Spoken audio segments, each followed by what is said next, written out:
This week on the Fairfield County Farm Page, we meet 4-H Club member Gracie Weber and get more details on the upcoming food truck experience and historical building walk event coming to the Fairfield County Fairgrounds. Welcome to the OSU Extension Farm Page. I'm Connie Smith. I'm glad to be with you this morning, and I have Gracie Weber with me. Hello. How are you? Good. Yeah.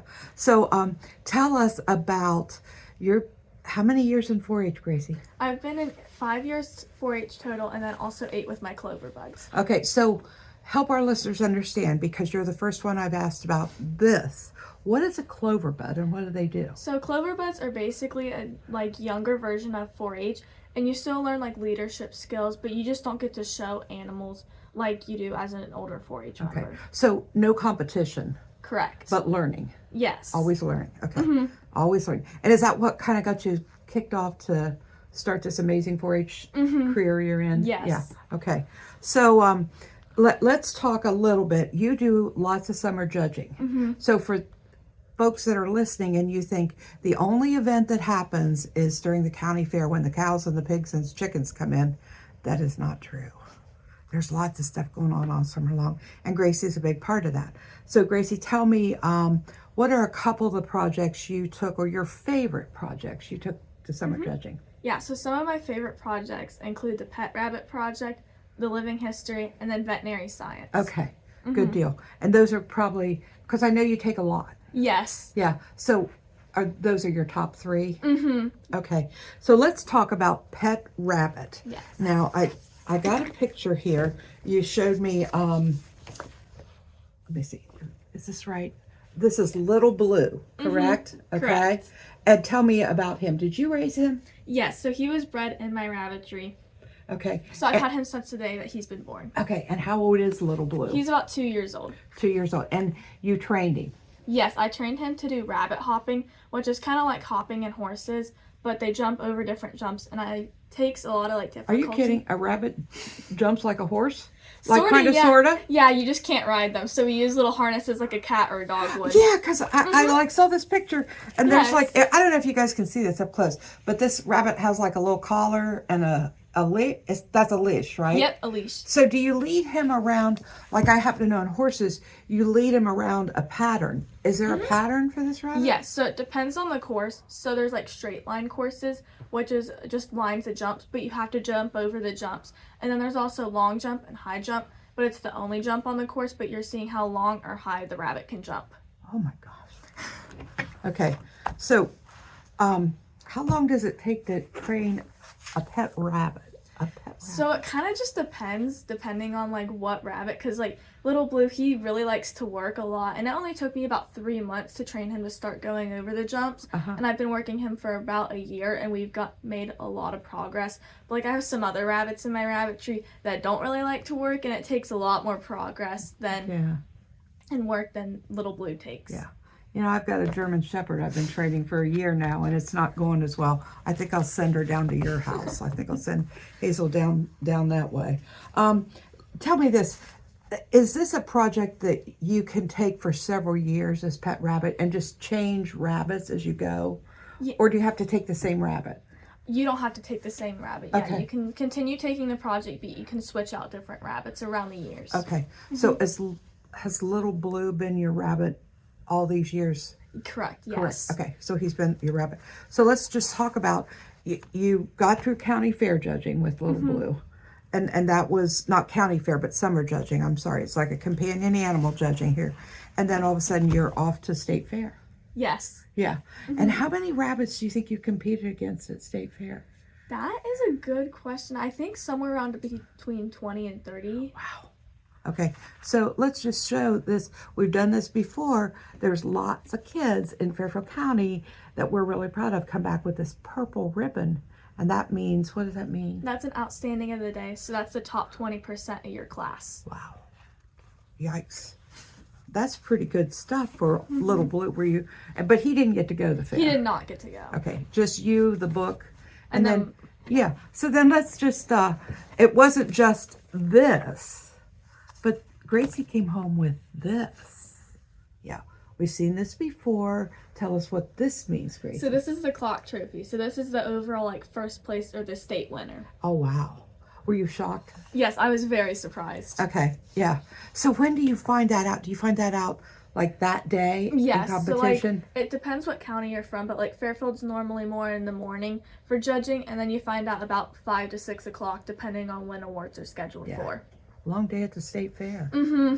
Yeah, a long day. Okay, so that wasn't the only project. So Little Blue is hopping off to the side here, and we're going to bring in the next set of projects. And this is your living history. Yes. So tell us, what is living history? I'd like to know more about that. So living history is basically kind of like a history reenactment. So you'll have a persona, or like a person that you'll act like, and then you go in and act like them. Really? So who do you act like? So I acted like a girl named Mary Mooney, and she helped fund, and she was also a volunteer at the first ever animal shelter in the United States. Okay, what research got you there to find her? So I wanted to do something that dealt with like animal or like veterinary science, since that's one thing I'm very passionate about.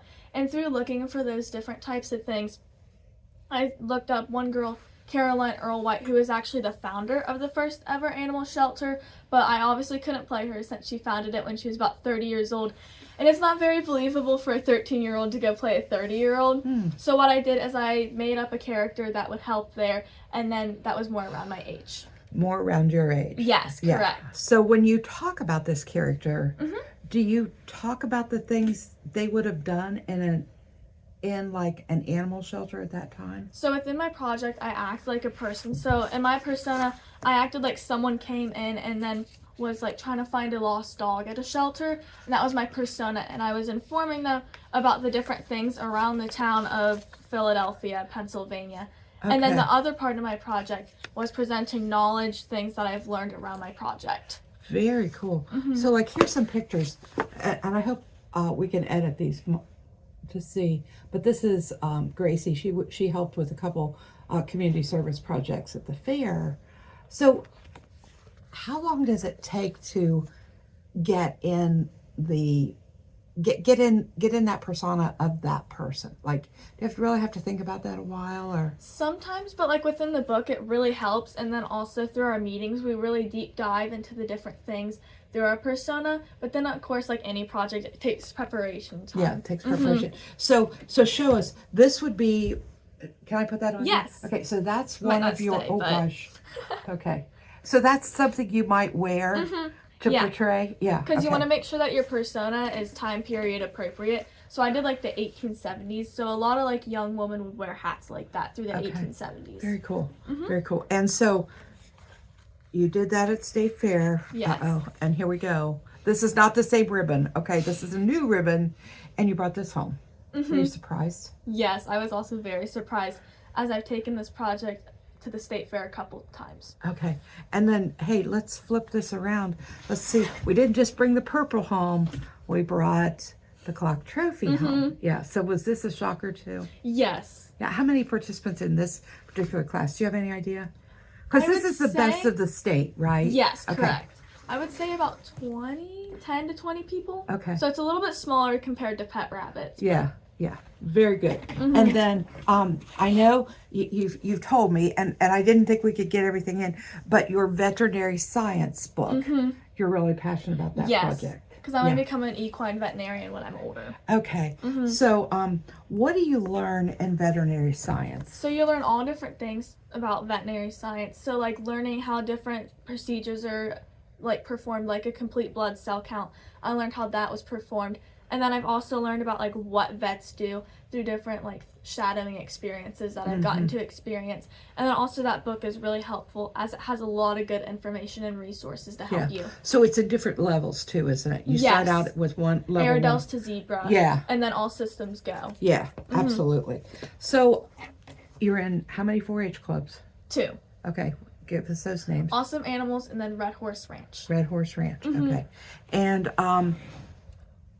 what do you like best about 4-H? One thing that I like the best about 4-H is just the different experiences and the leadership skills that I've gotten to experience, as that's made me into who I am today in my confidence level, and then also my public speaking. Yeah. How do you feel about those summer judging interviews? I personally really like them as I like to talk to people and I really like public speaking. That's something I'm really passionate about. Yeah, well, good for you. Lots of good stuff. Gracie Weber, representing Fairfield County at the Ohio State Fair. And not only one blue ribbon, but 2 blue ribbons or purple ribbons and 2 clock trophies, which might be a record, I'm not sure. But we are glad that she's with us. And as always, on this Fairfield County Farm Page, kind of one of our themes has always been celebrating good kids doing good things. And that's what we're doing today on the Farm Page with Miss Gracie Weber from the Awesome Animals and the Red Horse Ranch 4-H Club. And we invite you to continue to follow us on the Farm Page and be sure and click below to subscribe because we've got lots of good interviews coming your way. Thank you. Good morning.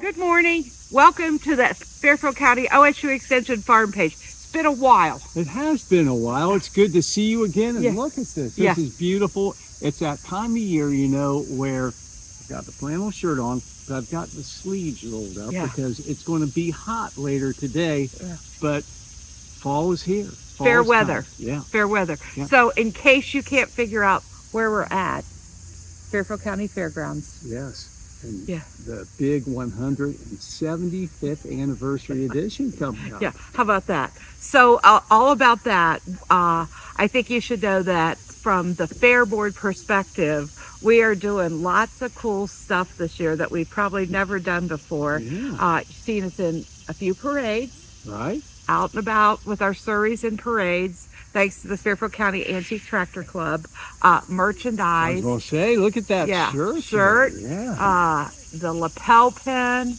all from a logo that was entered in a logo contest in March.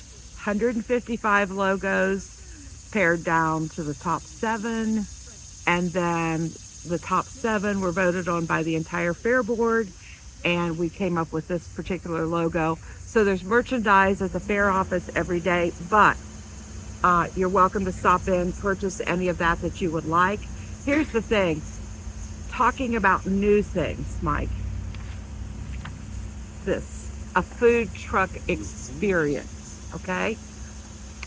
First time for that. First time, we've never done it.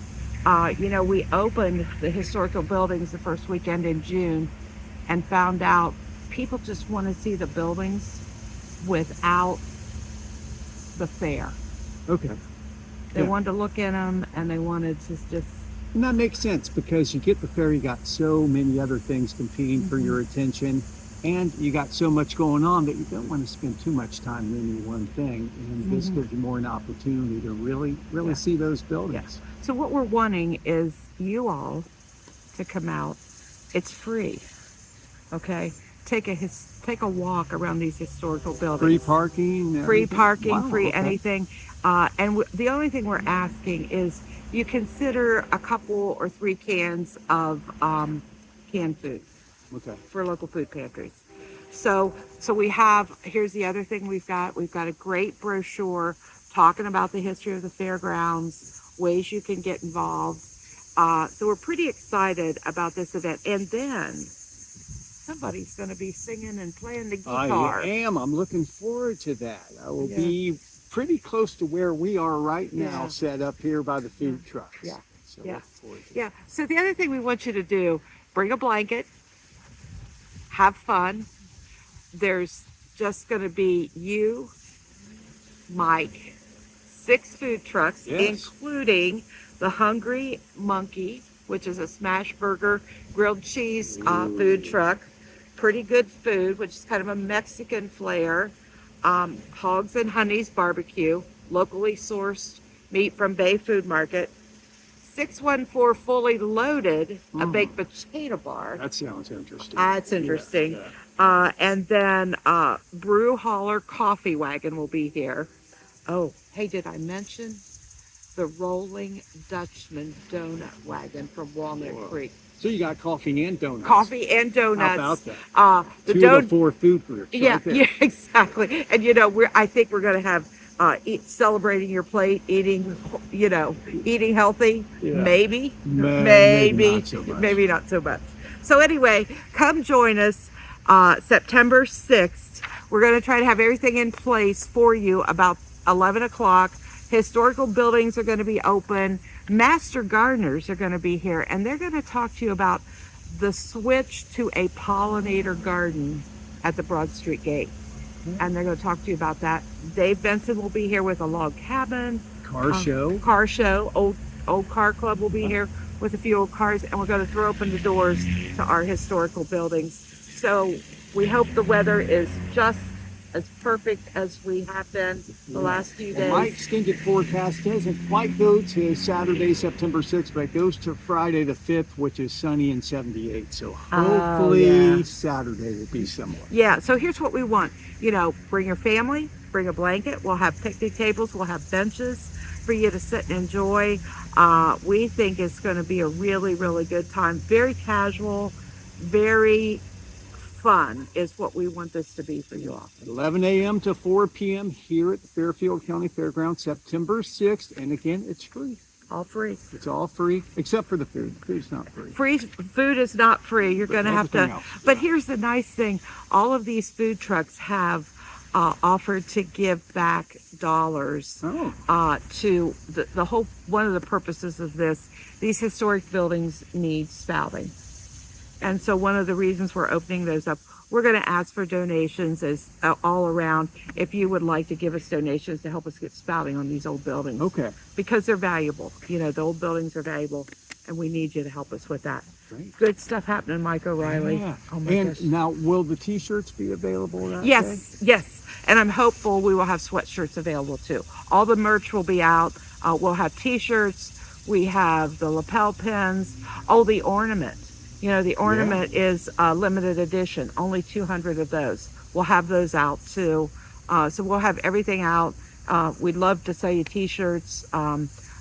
We haven't got the inventory of sweatshirts yet that we would like to have, but just because when it's 90 degrees, nobody's wanting to buy a sweatshirt That yet. is true. A sweatshirt would feel pretty good about right now. It would today, feel very though. good. It would feel very good. Switch of weather. Yeah, yeah. So come out, you know, come be our guest at the Fairfield County Fairgrounds for the first ever food truck experience and historical building walk, Saturday, September 6th, right here on the fairgrounds. Hey, if you haven't done it yet, click down and subscribe. This guy does really good work on the editing of everything I do wrong. Okay. Oh no, it's a team effort. It's a team all effort. the way. Absolutely. But definitely subscribe to the channel so you don't miss any of the videos, and we'll see you here at the Fairfield County Fairgrounds. Perfect. Thank you, Mike.